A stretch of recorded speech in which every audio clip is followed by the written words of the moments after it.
deux montages. Donc, nous avons le premier quadripole. Donc, c'est bon, c'est partagé. Vous arrivez à voir?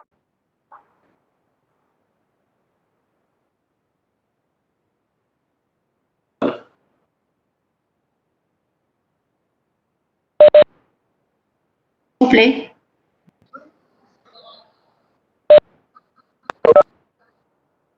Comment?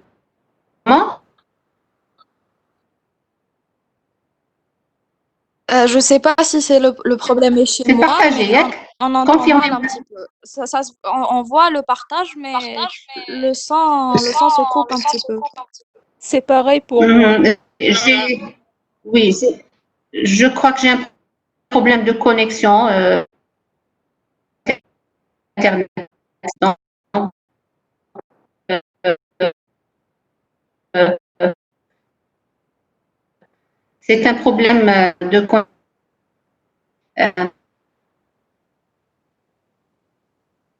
Ce que je peux faire, je reviens tout de suite.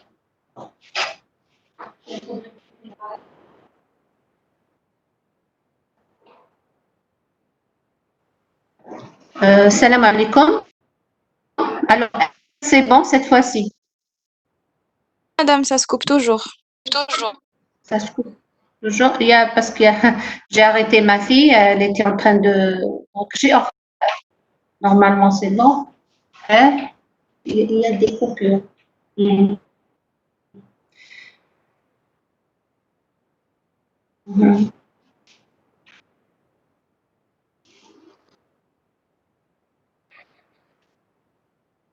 Mhm.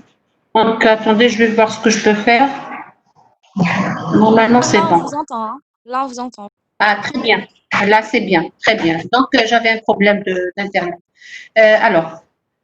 Voilà. Donc, vous avez les deux, on a deux quadripoles sur lesquels nous allons travailler. Nous avons le premier, donc, comme vous voyez, il est constitué donc de deux résistances. C'est un quadripole en T, d'accord? Vous avez un condensateur de capacité 2C et de deux résistances. Voilà. Et on vous demande, nous avons un deuxième quadripole, donc vous avez Q1 et Q2, et on vous demande de calculer pour chacune des configurations, donc pour chacun la matrice impédance, d'accord? De donner le schéma équivalent dans cette Madame, ça se représentation, coupe, on c'est-à-dire en vous fonction entend des presque éléments pas. Z et J. D'accord. D'accord. Et là,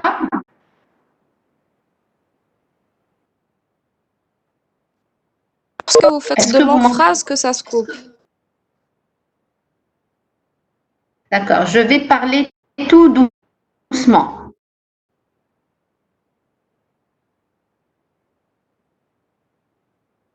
Je vais parler tout doucement. C'est clair? On entend bien.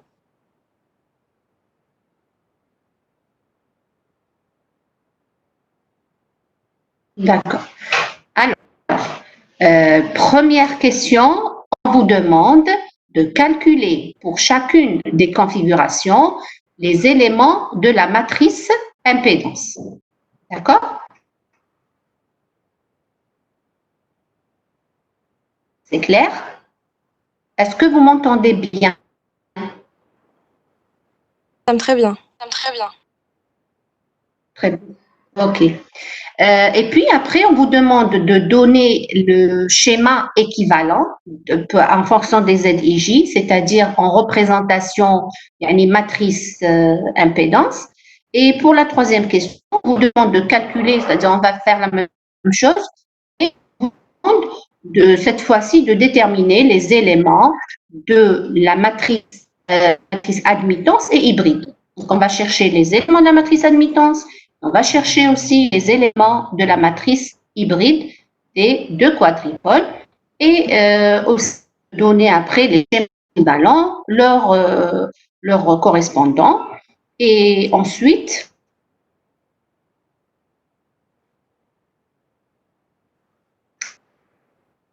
euh,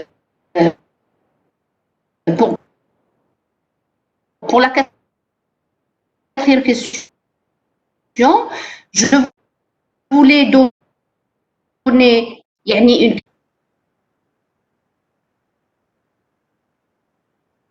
C'est coupé là, on n'entend plus rien. Pardon, 3 matrices, mais en termes de schéma équivalent, quelle est la relation qui existe? Attendez, je vais voir tout de suite.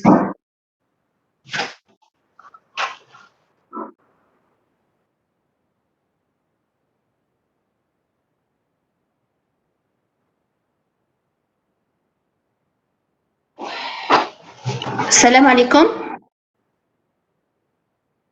Salam alaikum. Oui, madame, on vous entend. Vous m'entendez bien? Oui, de quoi ça va? Un petit peu, mais on arrive à comprendre. D'accord, je vais changer de place. Je suppose que c'est à cause de. Je vais changer de place et on verra.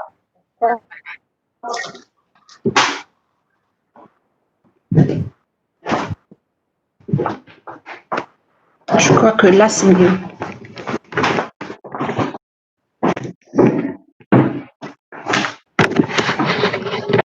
Salam alaikum. Salam. Alors, est-ce que vous m'entendez bien cette fois-ci?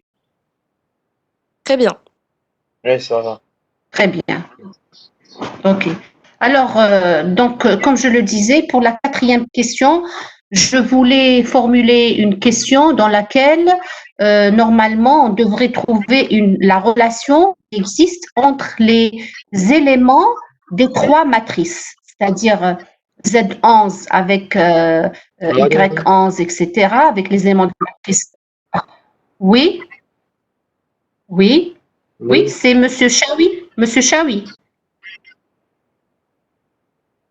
On entend très bien. Personnellement, j'entends bien cette fois. Oui. Ah, ok, ben, problème. Désolé. Monsieur Chaoui, vous m'entendez?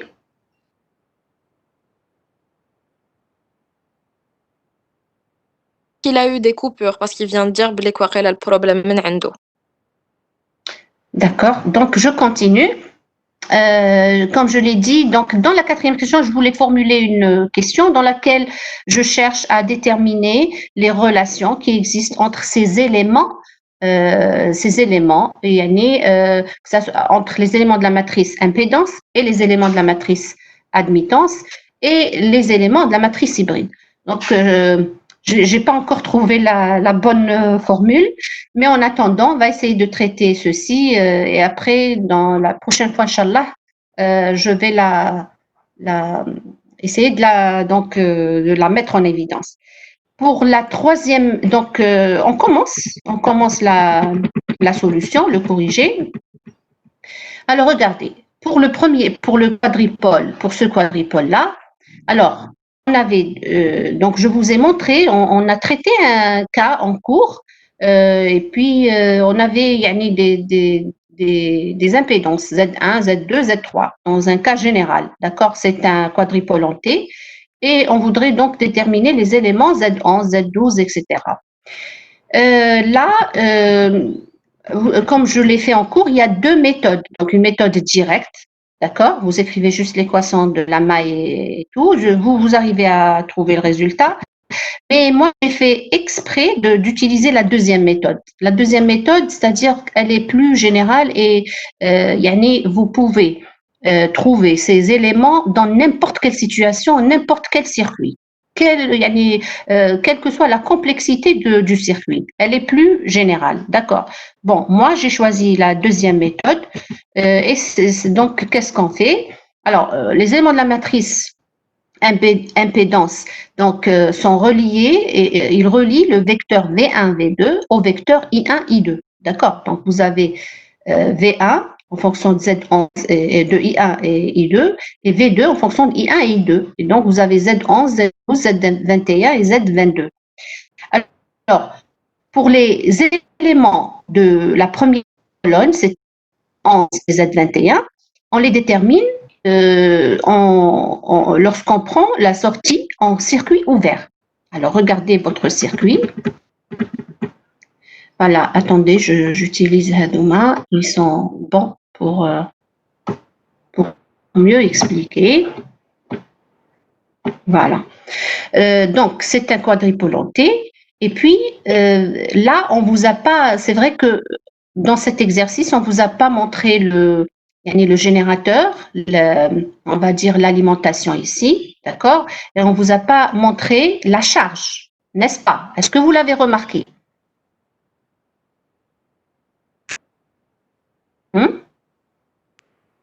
En cours, on avait traité des schémas similaires à celui-là.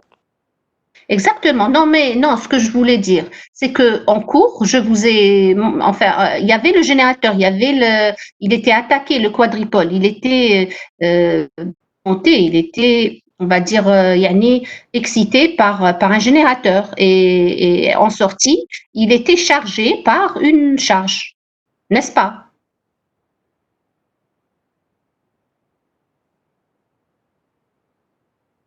Hum?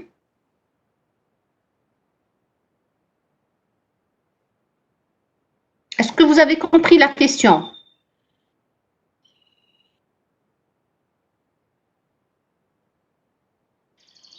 S'il vous plaît, est-ce que vous m'entendez? Oui, Oui, nous avons compris. Personnellement, j'ai compris la question.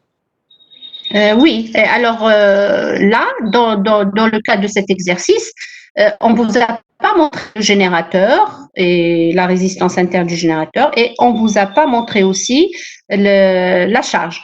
Donc là, c'est dans un cas général. C'est-à-dire cette représentation ne veut pas dire que I1 est nul. Attention, cette représentation ne veut pas dire aussi que I2 est nul. Alors, il faudrait le prendre dans le cas général que là, vous avez une tension, vous avez un courant I1 et à la sortie, vous avez une tension V2 et un courant I2. D'accord? On n'a juste pas yani, explicité l'entrée du quadripôle, enfin le générateur et la charge. C'est tout. D'accord? Mais en principe, ils sont là. Alors, ce que je veux noter ici, c'est que on va déterminer d'abord les premiers éléments, c'est-à-dire les éléments de la première colonne, Z11 et Z21. Ces éléments, on les détermine pour I2 égale 0. D'accord? Donc, yani la sortie en circuit ouvert. Lorsque la sortie est en circuit ouvert, ça veut dire que effectivement ici, yani I2 est nul. Est-ce que vous avez compris?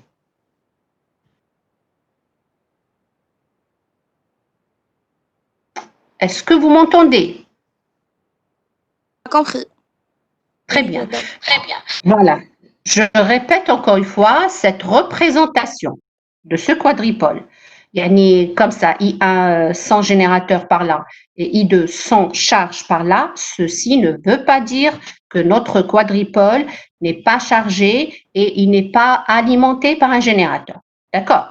Donc, c'est une représentation comme ça, mais yani, le courant I1 existe, le courant I2 existe. Maintenant, quand je dis que je vais prendre mon quadripôle dans le cas où, avec une sortie ouverte. Ça veut dire quoi? Ça veut dire que le courant I2 est nul. Donc, maintenant, je vais dire que je vais annuler I2. Et quand j'annule I2, regardez, voilà, je l'ai représenté comme ça.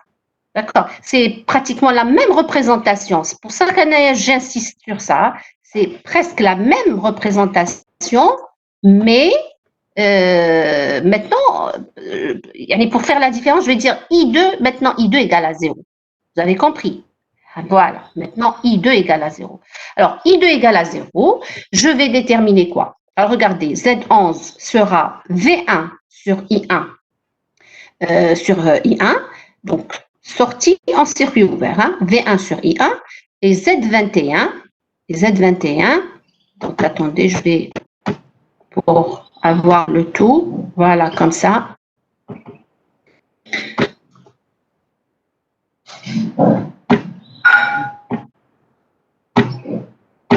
Alors, regardez, voilà, sortie en circuit ouvert, V1, regardez, Z11, c'est V1 sur I1 pour I2 égale 0, Et Z21, c'est V2 sur I1 pour I2 égale 0. Donc là, c'est des mathématiques. D'accord?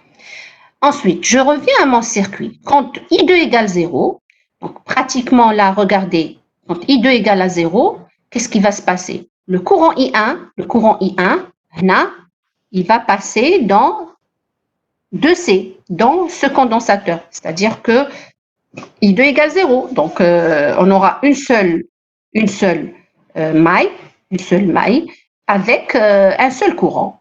D'accord? Il y a le courant qui va traverser cette maille, ça va être I1, parce que I2 égale 0, tout simplement. Donc, là, vous pouvez attendre, j'utilise les flèches, c'est mieux. Voilà. Le courant, il est comme ça, donc la tension, elle est dans ce sens, pardon. Pourquoi ça... Attendez. Voilà, la tension au bord de R. Et puis, le courant, il est dans ce sens. La tension, elle est dans ce sens, au bord de C. Donc, V1, pratiquement, on les manipule comme des vecteurs. Ils ne sont pas des vecteurs, les tensions, attention. Mais c'est une représentation qui nous aide justement pour simplifier les choses. Alors, V1, ça va être la résultante, les deux vecteurs. Donc, c'est RI1 plus Z2C I1. D'accord? Alors, regardez ici. Là, je cherche Z11. C'est V1 sur I1. D'accord, donc je cherche Z11, oui. Regardez, Z11, c'est donc R plus Z2C. D'accord, je répète encore une fois. V1, c'est RI1 plus Z2C I1, ce qui donne R plus Z2C I1. D'accord? Et donc, Z11, c'est le rapport V1 sur I1, ce qui donnera R plus Z2C. Z2C, ce n'est rien d'autre que 1 sur J de C oméga. D'accord? Vous pouvez me dire, madame, je peux multiplier et diviser par J pour avoir moins J sur 2C oméga. Oui, mais laissons-la comme ça pour le moment. Vous allez comprendre pourquoi je laisse comme ça tout à l'heure. D'accord? Parce que vous savez, en électronique, nos équations, il vaudrait mieux les manipuler d'une certaine façon pour ne pas perdre des données. Parce que si on traite les équations autrement, on va tout perdre. Donc, vous me suivez et après, vous pourrez vous-même développer ceci. Il n'y a pas de problème. Mais dans un premier temps, vous me suivez comment je traite les calculs et tout. On laisse comme ça pour le moment. Donc ça, c'est concernant Z11. Maintenant, pour Z21. Pour Z21, regardez, attendez, je vais juste... Bon, là. Pour Z21, alors qu'est-ce qu'on a dit? C'est V2 sur I1. Toujours en sortie circuit ouvert. Hein. C'est V2 sur I1. Alors, V2, maintenant, c'est quoi? V2, c'était normalement la résultante. Z2C fois I1. Très bien, très bien. Du moment que I2 est nul, donc V2, je vais avancer dans ce sens, puisque la tension borne de cette résistance est nulle. Du moment que I2 est nul, donc je vais avancer comme ça et je trouverai que V2, exactement, c'est la tension, ce n'est rien d'autre que la tension borne de C. D'accord? C'est la tension borne de 2C. Et donc, la tension borne de 2C, c'était Z2C I1. Alors, V2 sur I1, ça va être Z2C, c'est 1 sur J de C oméga. D'accord? Vous pouvez multiplier, diviser ici, il n'y a pas de problème. Moins J sur 2C oméga, c'est un nombre complexe. Là, on est en complexe. Justement, regardez, hein, là, je me rends compte que les tensions ici, normalement, c'est en notation complexe. Donc, désolé, on devrait rajouter, on met une barre au-dessus. Est-ce que vous m'avez entendu?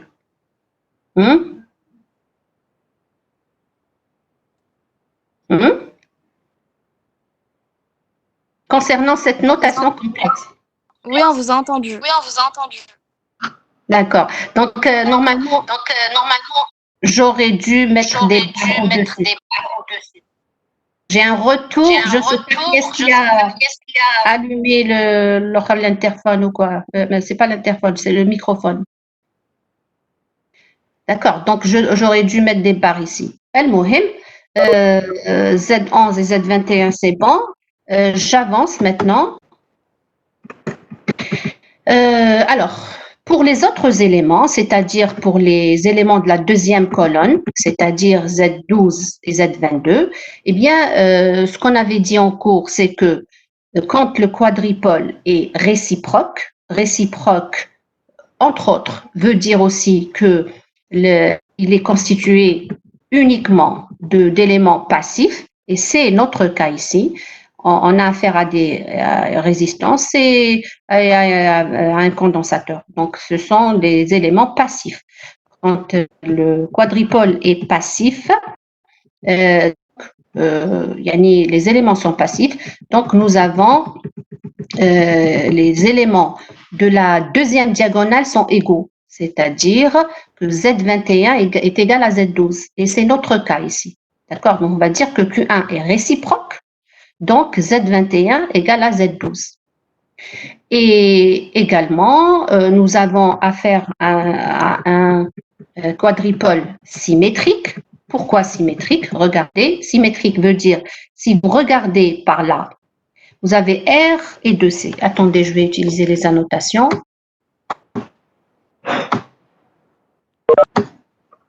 Donc, si vous regardez par là, qu'est-ce que vous avez? Vous avez R, je regarde à droite ou là à gauche.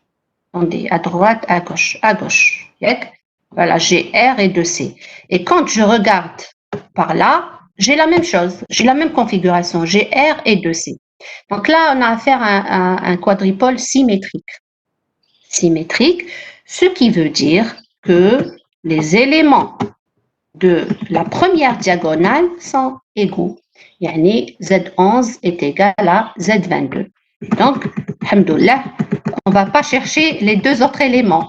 Là, on a cherché deux éléments, ça nous suffit pour déterminer notre matrice impédance, pour déterminer tous les éléments de la matrice impédance. Donc, vous avez Z21 égale à Z12 et Z11 égale à Z22, ce qui vous donne, voilà, alors R plus 1 sur J de C oméga, c'est Z11, il est égal à Z22, et 1 sur J, C2 oméga est égal à Z12. D'accord? Donc, voici les éléments. Oui, oui. S'il vous plaît, vu qu'on va traiter uniquement les circuits passifs, c'est-à-dire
Les éléments de la première diagonale, c'est-à-dire Z11 et Z21, d'accord?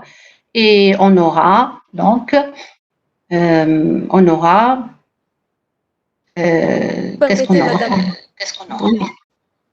Madame, si on peut attendre Agari, parce que c'est elle qui fait l'enregistrement qu'elle va mettre, ce qu'elle va publier sur YouTube. D'accord. Très bien. Bienvenue, Agari. Il n'y a pas de problème. Oui.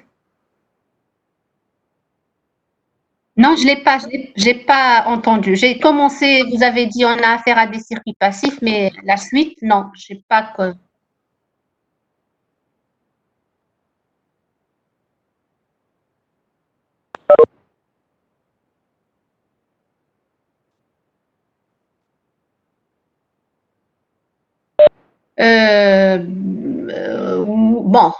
Oui, pour ce chapitre, oui. Pour ce chapitre, oui. Pratiquement, on a à faire qu'à des circuits passifs, oui. Donc, dans ce cas, les éléments de la deuxième diagonale sont égaux, oui. Je vous en prie. Maintenant, pour quand on traite les circuits actifs, c'est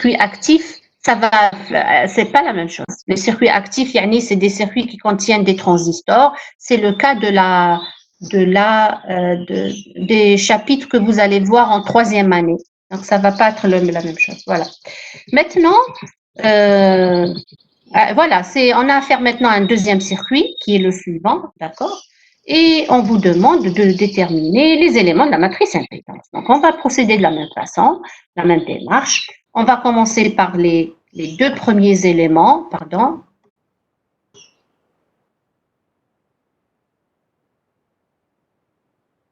On va commencer par les deux premiers éléments qui sont de la première colonne de la matrice, Z11 et Z21. Alors, Z11, c'est V1 sur I1, bien sûr, en sortie circuit ouvert pour I2 égale 0. Hein. Et Z21, c'est V2 sur I1 pour I2 égale 0. Voilà, j'ai représenté encore une fois le circuit, le quadripole, et là, j'ai noté que cette fois-ci, I2 égale à 0. C'est pour faire la différence, parce que quand on dit pas, quand I2, quand on le met sans égale 0, ça veut dire que il y a un courant, on ne veut juste pas expliciter la charge, mais ça existe, d'accord, même pour l'entrée. Là, ça ne veut pas dire que le courant I1 est nul, hein. Non, notre quadripole est alimenté, etc. Donc, voilà, quand I2 égale à 0, c'est la même chose. Alors, dans ce cas, vous aurez V1 ici, ça va être ZC. Donc, j'utilise les flèches ici. Je suppose que c'est mieux pour vous. Donc, voilà. Vous avez ici cette tension et là, cette tension. OK? Le courant I2 est nul, donc R sur 2 va traversé par I1. Et donc, vous avez une seule maille, V1, donc c'est ZC I1 plus R sur 2 I1. Ce qui donne pour Z11, c'est ZC plus R sur 2. Voilà. Z11, c'est R sur 2 plus ZC. Pour Z21, de même, comme pour tout à l'heure, mais bon, c'est un autre quadripole. Comme I2 égale à 0, donc j'avance dans ce sens, et donc ça sera la tension bande de R sur 2, ça sera R sur 2 I1, la tension V2 c'est R sur 2 I1, et donc Z21, ça va être R sur 2, c'est c'est V2 sur I1. Voilà, donc nous avons les deux éléments, et de même, donc comme le quadripole est réciproque, donc Z21 égale Z12, il est symétrique, donc Z11 égale à Z22. Pourquoi il est symétrique? Parce que de part et d'autre, quand vous regardez par là, ou là, vous regardez par là, vous avez pratiquement la même chose, c'est-à-dire là, vous avez C et R sur 2, et là également, vous avez un C et R sur 2. D'accord? C'est-à-dire si on avait, par exemple, C' ou 3C ou quelque chose comme ça, on n'aurait pas un quadripole symétrique. Est-ce que vous avez compris? Très bien, très bien. Alors maintenant, là, c'est bon pour les éléments de la matrice impédance. Classe, voilà. Donc, je voulais pas les réécrire encore une fois, donc j'ai mis des flèches comme ça pour dire que c'est les mêmes éléments de part et d'autre. Maintenant, ça c'est pour le quadripole Q2. Le schéma en fonction des ZIJ, ça a été vu en cours, d'accord? On avait donc dit que le quadripole, il est représenté par une maille d'entrée, et la sortie, la tension V2, elle est donnée par la deuxième équation, et donc comme si on avait une seule maille, une maille fermée à la sortie. D'accord. Donc voici le schéma équivalent dans le cas d'une matrice yani en fonction des éléments ZIJ. Donc, V1, c'est Z11I1 plus Z12 I2. D'accord? Et la flèche est dans le sens, yani, elle est orientée vers le haut. Pour la sortie, V2, c'est Z22 I2 et plus Z21 I1. D'accord? Voici donc le schéma. Le schéma, on l'utilise pour les deux quadripoles. Ce qui va changer, c'est juste les éléments ZIJ, c'est tout. Mais c'est le même schéma, c'est clair. Alors, jusque-là, est-ce que c'est bon?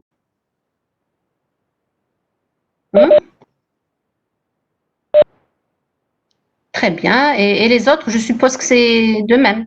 Si vous avez une question, oui, vous madame. la... Non. D'accord. Pas de questions. Très bien, merci. Bon, je suis contente si vous avez compris. Maintenant, on va avancer. Qu'est-ce qu'on va faire maintenant? On va déterminer les éléments de la matrice admittance. Admittance. Yani, par comparaison avec les éléments de la matrice impédance, les éléments de la matrice impédance, on vous donne le vecteur V1 et 2 en fonction de I1, I2. Pour la matrice, dans le cas de la matrice admittance, on vous donne, vous avez le vecteur I1, I2 en fonction de V1 et de V2. D'accord. Et donc, on appelle les éléments Y, IJ, ce sont des éléments de la matrice admittance. Voilà. Alors, vous avez la première équation, vous avez la deuxième équation, et ce qu'on veut faire, on veut déterminer ces éléments de la matrice admittance. Alors, les premiers éléments à déterminer sont les éléments de la première colonne, c'est-à-dire Y11 et 21.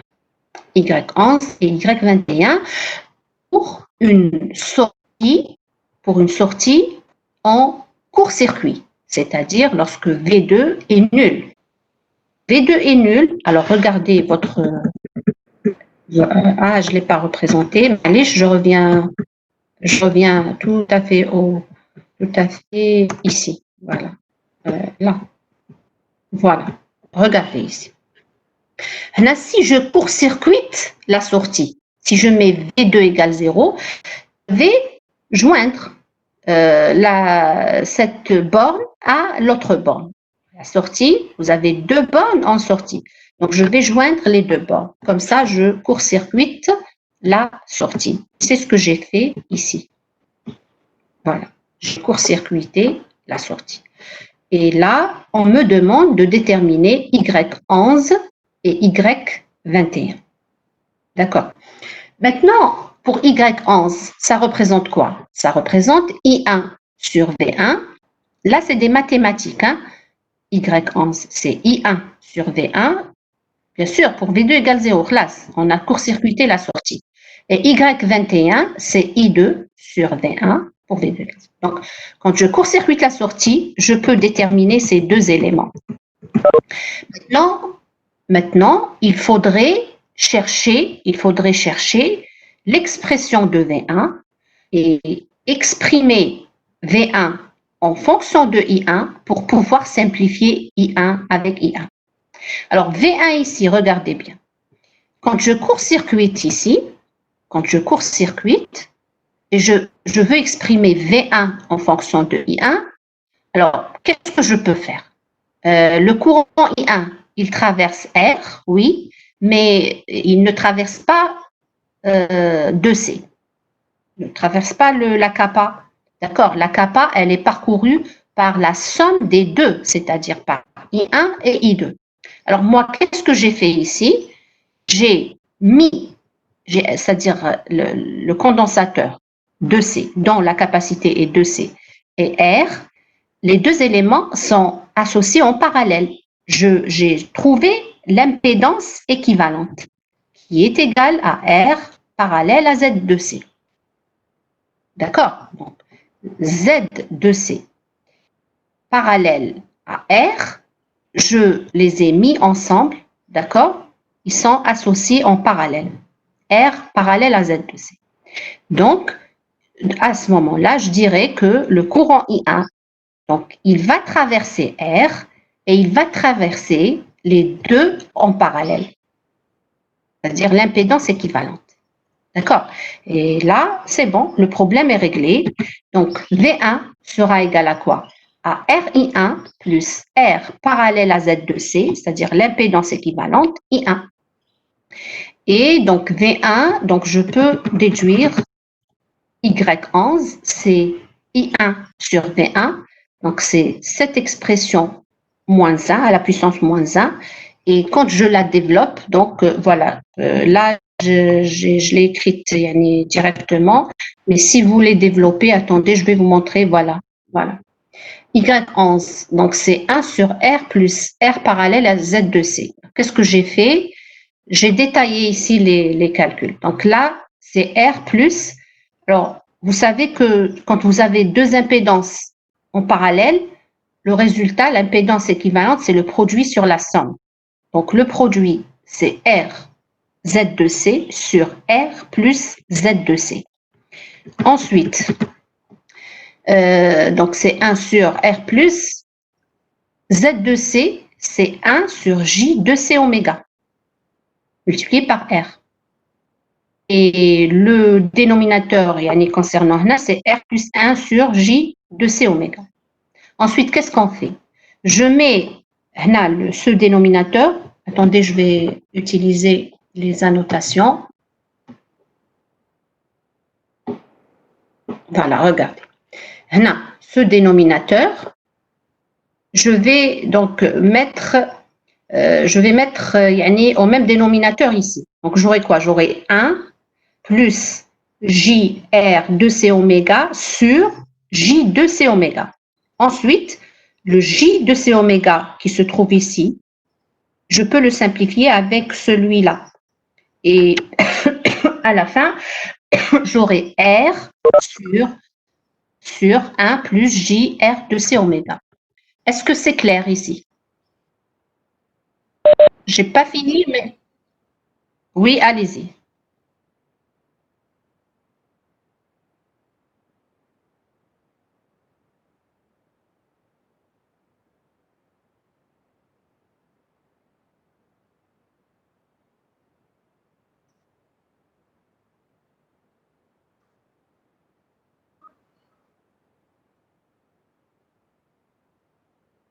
Attendez, parce que ça se coupe un peu, Agrari.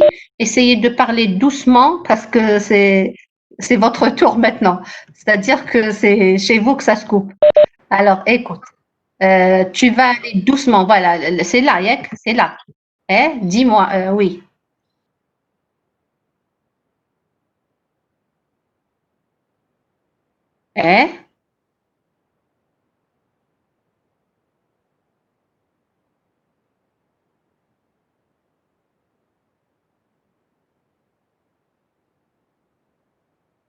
Non, pourquoi je l'ai...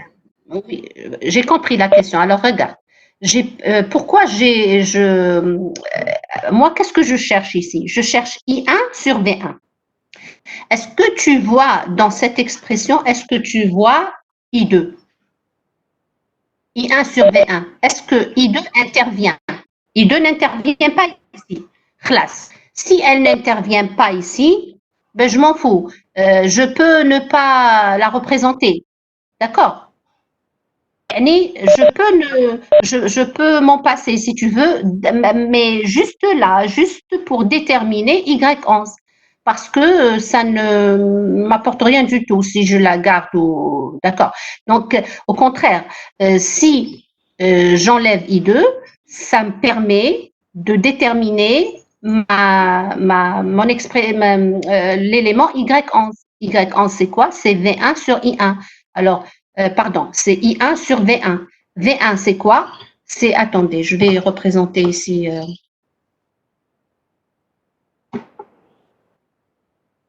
Pas ça.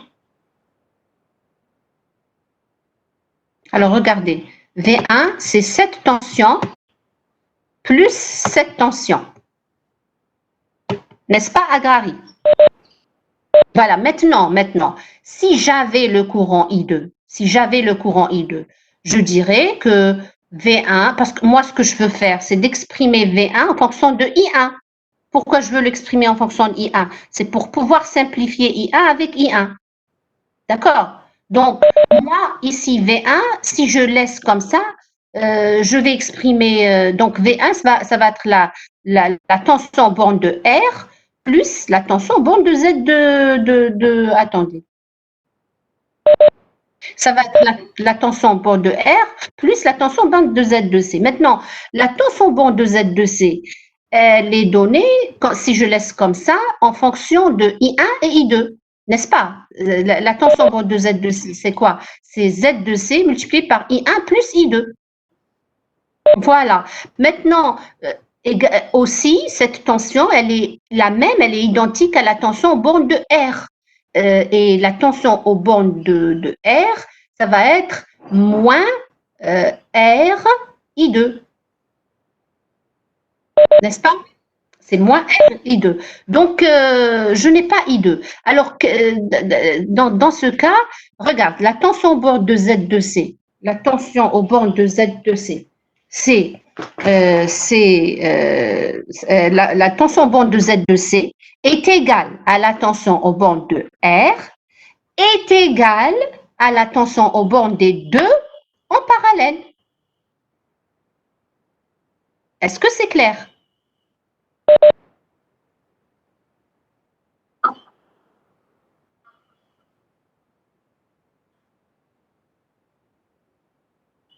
Je n'ai pas bien entendu, c'est-à-dire, essaie de parler plus fort, s'il te plaît. Oui, oui.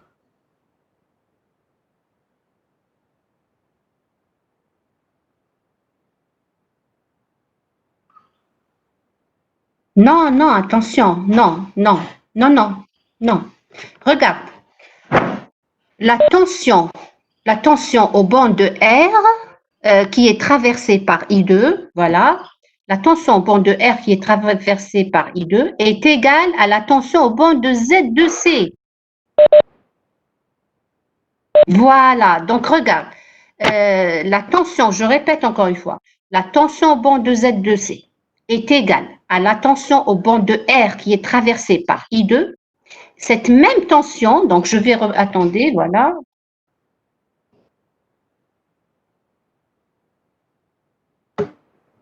Voilà, donc cette tension, la tension au banc de R qui est traversée par I2 est égale à la tension au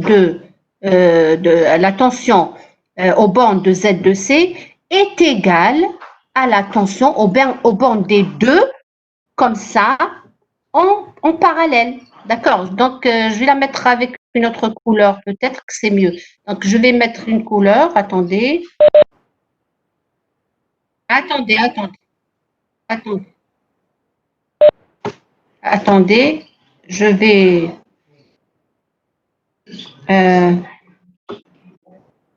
voilà.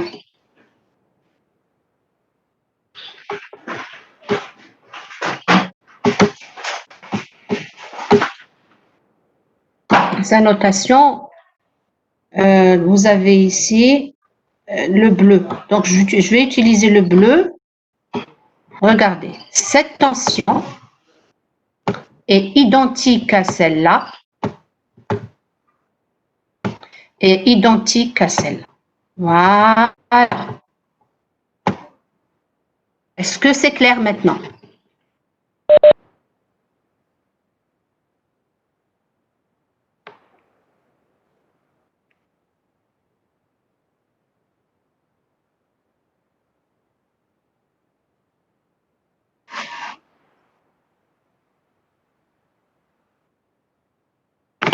Non, regarde. Là, ben là qu'il me faut un stylo et une feuille, chose que je ne peux pas faire maintenant en ligne, comme ça, je n'ai pas les moyens, j'aurais aimé avoir les moyens pour vous le montrer, mais Malish, écoute, tu sais, quand tu as deux éléments en parallèle, c'est le cas, attendez, je vais chercher un cas ici. Madame, Qui? Chez Lali. Attends que je Oui. règle le problème avec mademoiselle. Justement, madame, c'est le même problème. Je pense parce que V2 égale 0, c'est ça. V2, il est égal à 0. Mais Mais si, c'est ça, oui. le fait que, oui, le fait C'est que comme la V2 est Terre, égal à 0. donc. C'est comme là, C'est comme la Terre, V2. V2 égale à 0. V2 égale à 0. J'ai pas, oui, c'est comme la Terre. Oui, V2 D'accord, égale donc à c'est 0. pour ça. Oui, mais ce que je voulais vous montrer deux éléments. Attendez, je vais partager un autre document que je vais chercher pour vous montrer cette situation, d'accord?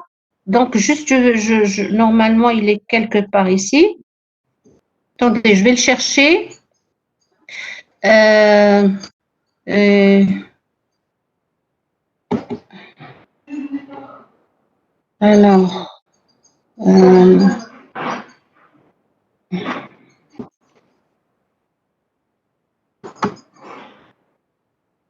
euh,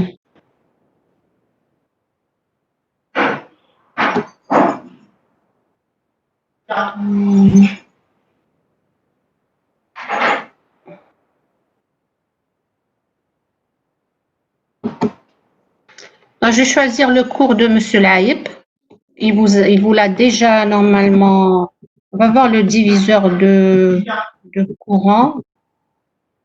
On va voir le diviseur de courant. Voilà, je vais chercher. Voilà, je vais. Attendez. Là, normalement, c'est celui-là. Attendez. Alors, je vais arrêter le partage. Il est où? Où est-ce que j'étais? Qu'est-ce que c'est que ça? Ah non, c'est pas ça. Voilà. Attendez, je vais vous partager un autre document. Donc, celui de Monsieur Laïb. Est-ce que je l'ai partagé? Il est partagé? Hein? Très bien. Regardez ici. Vous avez deux éléments qui sont en parallèle, n'est-ce pas? Hein? Vous suivez, voilà. Donc, regarde, tu as R1 qui est parcouru par I1 et tu as R2 qui est parcouru par I2. Alors, la tension bande des deux est la même. C'est-à-dire, si j'appelle V1 la tension bande de R1 et V2 la tension bande de R2, V1 est égal à V2. Voilà, très bien. Maintenant, V1 égale à V2 et est égal à V. V, c'est quoi? C'est la tension aux bornes des deux en parallèle. C'est-à-dire, quand on trouve la résistance équivalente ici, qui est égale à R1 parallèle à R2. Et qui sera parcouru par le courant grand I. Voilà. Donc là, écoutez, c'est très important ce que je viens de dire là. Regardez. Là, quand vous avez deux éléments qui sont en parallèle, la tension bond du premier, c'est-à-dire R1 multiplié par I1, est égale à la tension au bord du deuxième, c'est-à-dire elle est égale à R2 multiplié par I2, est égale à la tension c'est-à-dire au bord de la résistance équivalente des deux résistances, de la résistance équivalente des deux, qui est parcourue par le courant I, et donc ça sera R équivalente multipliée par I. C'est très, très important. Je répète, quand vous avez deux éléments, c'est bon, c'est clair? Oui, c'est la même situation. C'est exactement la même situation qu'on a ici. Regardez. Bon, je vais arrêter et je vais revenir sur où est-ce que j'étais. Alors, où est-ce que j'étais? J'étais normalement ici. Je ne sais pas. Hein. Normalement, j'étais là. J'étais là? J'étais là. Alors, regardez. C'est la même situation. Hein, c'est la même situation. Donc, je regardais ici.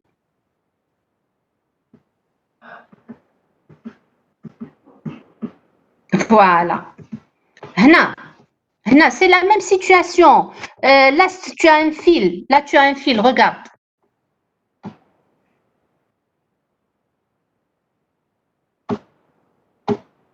Là, tu as un fil. Cette résistance, tu peux la ramener, tu la déplaces, tu la mets ici pour la voir, effectivement, là, et en parallèle avec. D'accord. C'est exactement la même situation. Que je mette R ici, ou là, attendez, le chargeur, je dois alimenter mon micro, sinon, attendez une minute.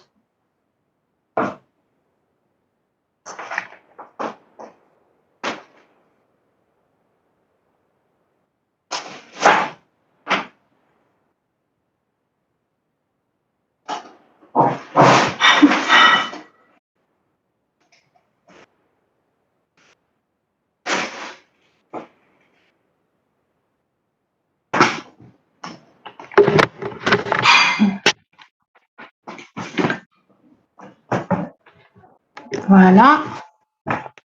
Très bien. Donc, voilà, donc cette résistance, que vous la mettez ici, vous la ramenez là, ou qu'elle reste ici, ou là que je la ramène ici, c'est la même situation. C'est la même situation. En tout cas, vous avez R qui est parcouru par I2, elle est en parallèle à Z2C. D'accord? Oui?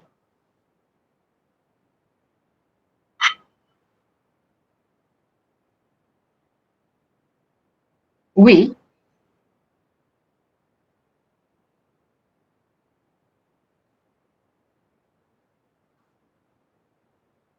Comment ça les deux résistances?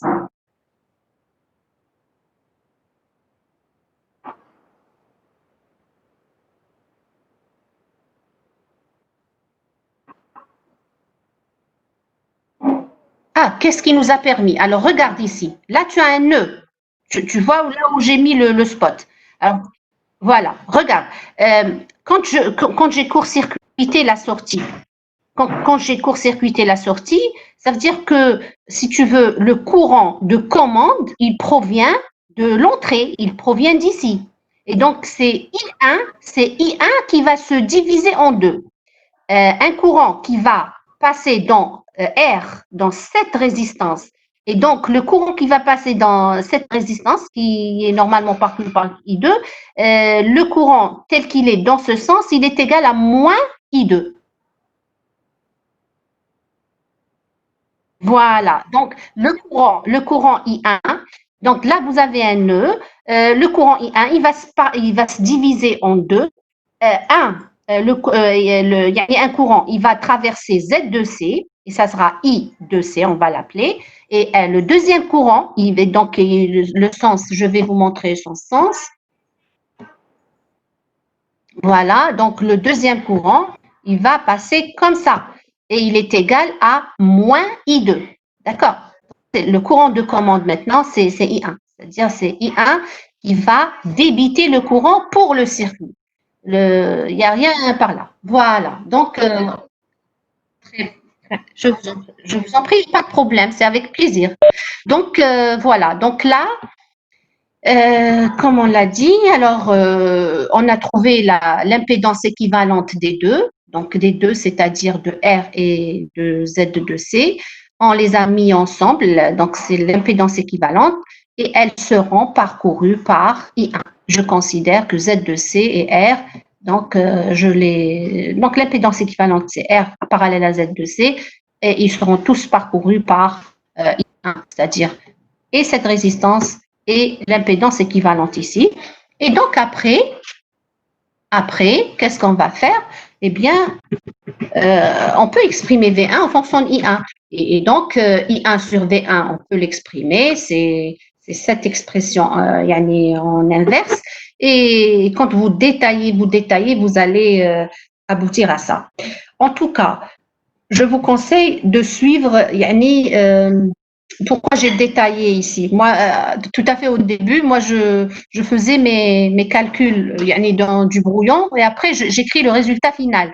Mais après, je me suis dit que vous allez certainement vous perdre et vous ne saurez pas comment comment développer ces calculs. Parce que vraiment, c'est vrai qu'il y a une certaine façon de raisonner. Vous pouvez me dire, parce qu'on me posait des questions, on me disait, les années passées, on me disait par exemple, regardez, on me disait ici par exemple, pourquoi ne pas exprimer hna, par exemple, Z2C, c'est quoi? Z2C, c'est quoi? C'est 1 sur J de C oméga. Et c'est quoi aussi? C'est moins J sur 2C oméga. Eh bien, là, il vaut mieux ne pas utiliser moins J sur 2C oméga. Vous voyez, c'est pour cela que j'ai détaillé ici les calculs. Il faut procéder de cette façon. Parce que non, on ne devrait pas avoir moins, etc., le signe moins. Et regardez, vers la fin, ça se simplifie très bien. Yani, il vaut mieux laisser le J en bas. D'accord. Donc voilà, je répète comment j'ai fait pour développer ceci. Vous me suivez. Vous pouvez même prendre une feuille, un stylo et vous réécrivez tout ça pour mieux voir les choses. Alors, j'ai dit R parallèle à Z de C, c'est le produit sur la somme. Donc le produit, ça veut dire que c'est R 1 sur J de C oméga sur R plus 1 sur J de C oméga. Et après, donc, vous pouvez simplifier le J de C oméga à celui-là, parce que vous mettez au même dénominateur et vous aurez 1 plus JR de C oméga. Et après, là, je vais mettre au même dénominateur, et donc, voilà, j'aurai ceci. Après, donc, vous avez R ici et R ici, on aura 2 R plus l'autre. Et puis, donc c'est l'inverse, on peut faire monter Hadaya en haut et on aura 1 plus JR de C oméga sur 2R, etc. Là, je peux faire sortir le 2R en facteur et vous aurez ceci. Expression finale.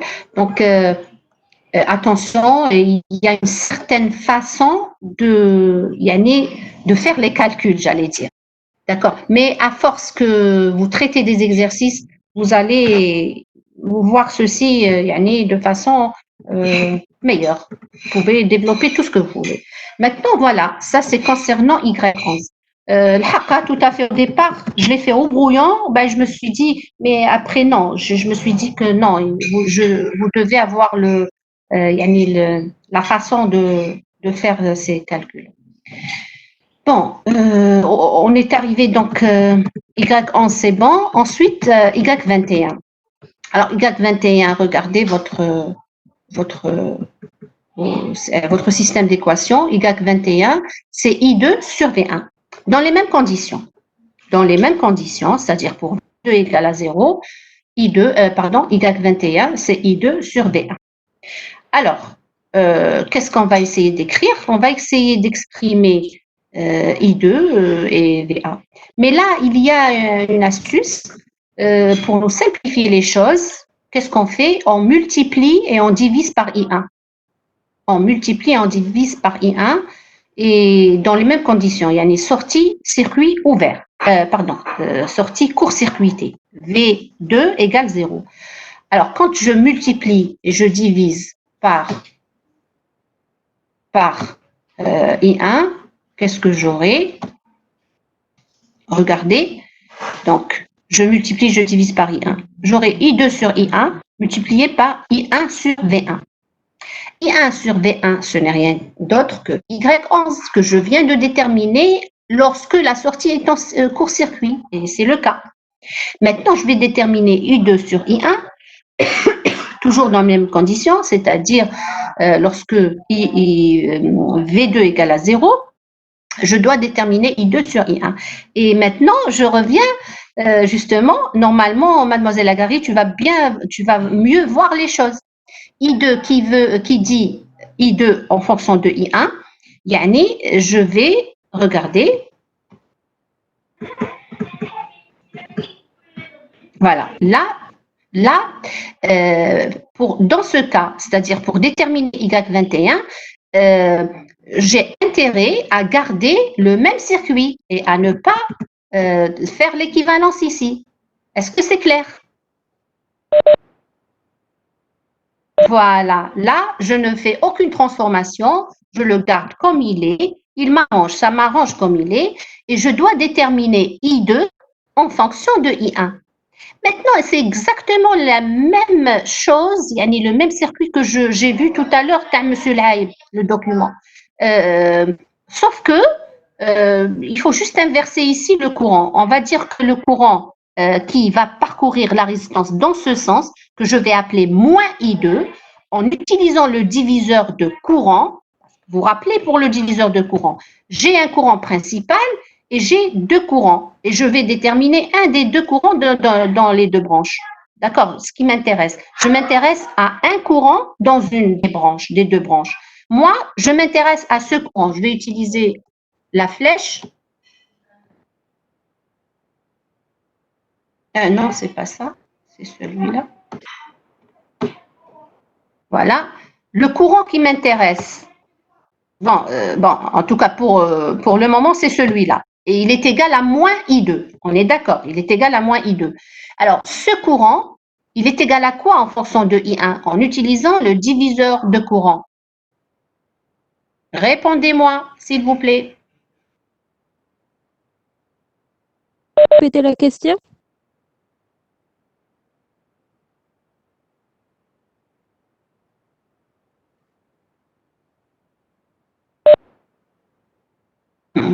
Alors, non, c'est pas ça. Alors, regardez bien, ce que je vous demande, c'est le courant que j'ai représenté ici en rouge. D'accord? En rouge. Donc, ce courant-là, il est égal à quoi en fonction de I1? En utilisant le diviseur de courant.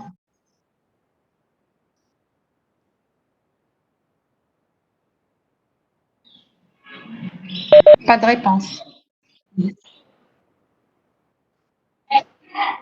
Très bien, très bien, très bien. C'est la réponse que j'attendais. Voilà, c'est très bien. Alors, rappelez-vous que pour le diviseur de courant, on a dit le courant, ce courant-là, il est égal, qui est égal à moins I2 dans ce cas.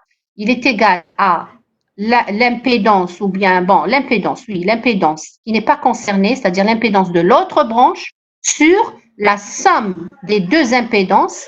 Et là, donc, c'est Z2C plus R que multiplie le courant principal.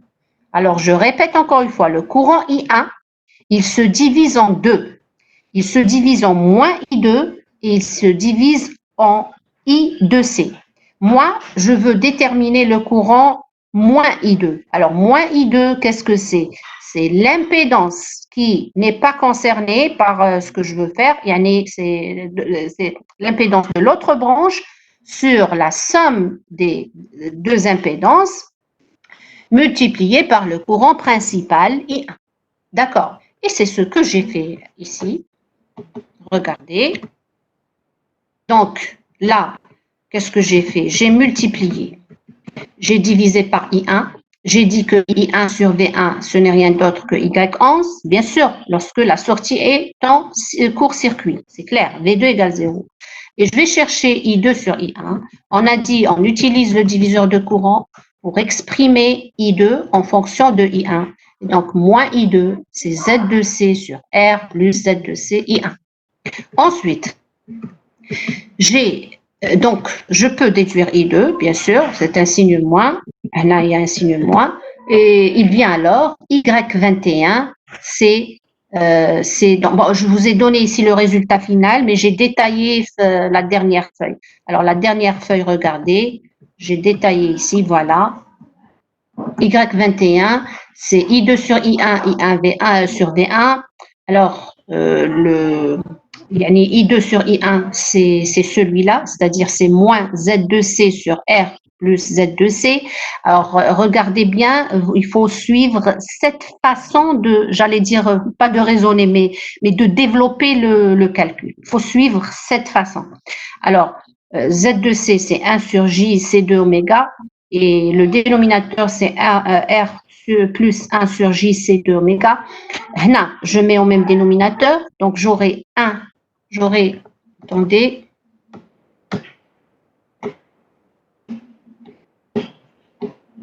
là j'aurai 1 plus J, R, C2 oméga sur J, C2 oméga, et puis après je peux simplifier J, C2 oméga avec J, C2 oméga.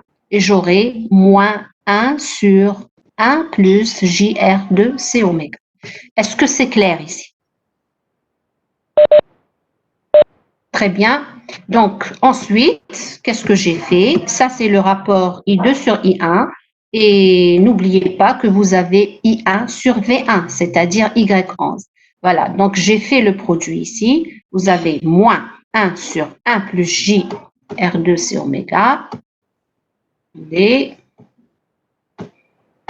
voilà, vous avez moins 1 sur 1 plus JR2C oméga, le voici. Voilà. Et Y11, c'est-à-dire I1 sur V1, le voici. Voilà, c'était 1 plus JR2C oméga sur 2R à la Kaya. Et ensuite, vous pouvez simplifier ceci avec ceci et vous aurez moins 1 sur 2R, 1 plus JRC oméga. Maintenant, vous voyez pourquoi c'est important de suivre cette façon de calcul. Pourquoi? Parce que le moins J, etc., on ne pourra pas simplifier ceci et on aura des problèmes. On va pas avoir le résultat. C'est des nombres complexes et on aura un autre nombre complexe, d'accord? Et ça ne va pas être la même chose. Donc, il vaut mieux suivre cette façon de faire. Il faut, mais chez il vaut mieux. Il faut. Voilà. Donc, voilà. Ça, c'est Y21. J'ai vu que c'était important de vous montrer comment j'ai développé ces calculs. Oui. Oui. Oui. Oui. Est-ce qu'il y a des questions?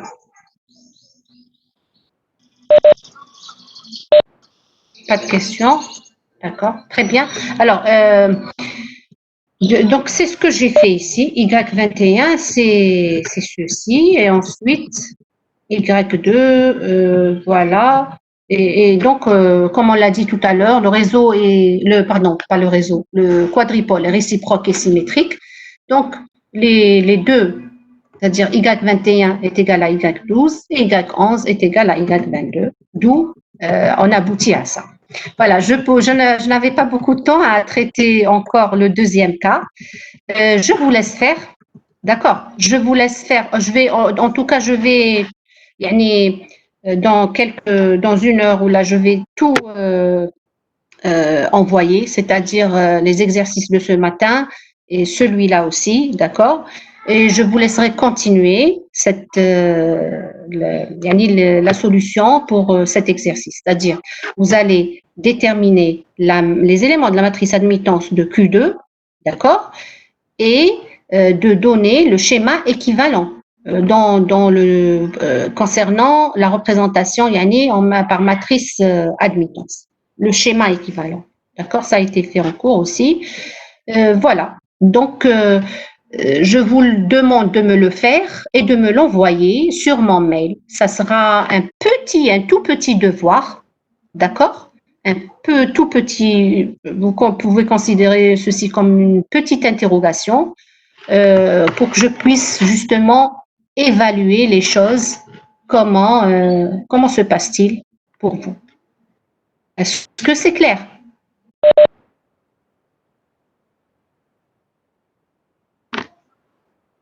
Voilà, je vais monter plus haut, je vais vous expliquer. Voilà, alors regardez, l'exercice c'est celui-là. Je vais diminuer un petit peu voilà, l'exercice c'est celui-là. Vous avez donc deux quadripoles et on vous a demandé dans un premier temps de calculer pour chacune des configurations les éléments de la matrice impédance. Ceci a été fait aujourd'hui, n'est-ce pas? Voilà. Deuxième question, donner alors les schémas équivalents en fonction des ZIJ, ça a été fait. C'est le même schéma, sauf que c'est les éléments qui diffèrent. Et pour la troisième question, calculer pour chacune des configurations les éléments des matrices admittance. On a trouvé les éléments de matrice admittance pour Q1, mais on ne l'a pas fait pour Q2, n'est-ce pas? C'est ça, c'est ce que je vous demande de faire. Je vous demande uniquement de me déterminer les éléments de la matrice admittance pour le deuxième quadripôle, c'est-à-dire pour Q2, d'accord? Et la toute dernière question, c'est de donner les schémas équivalents dans ces deux représentations matricielles. C'est-à-dire, le schéma équivalent qui correspond à une représentation matricielle en élément, représentation matrice admittance. C'est la même représentation, que ce soit pour Q1 ou Q2. Ce qui diffère, c'est les éléments, c'est tout. Est-ce que c'est clair? Voilà, je vous demande de me le faire, de me l'envoyer. Bien sûr, avant la séance prochaine, c'est-à-dire avant samedi, d'accord? Vous diffusez l'information pour tous les étudiants de la section B et comme ça, j'aurai une idée sur les gens qui sont branchés avec nous ou là, ils sont pas avec nous. D'accord? Voilà, et comme pour la quatrième question, je vais réfléchir sur la forme, sa forme, la question 4, et pour vous l'envoyer et pour la traiter aussi ensemble. D'accord? Voilà, alors là, normalement, on a fini avec cet exercice. Donc, donnez-moi juste le temps de vous envoyer les documents d'aujourd'hui. Et pour le samedi, normalement, on maintient à 10 heures puisque vous voulez qu'on traite plus d'exercices. Et c'est ce que vous voulez, n'est-ce pas? D'accord. Donc, on maintient la séance du samedi. Je vais parler à M. Laïb pour qu'il continue avec les exercices qu'il avait entamés. Et voilà. Est-ce que vous avez des questions concernant la séance d'aujourd'hui?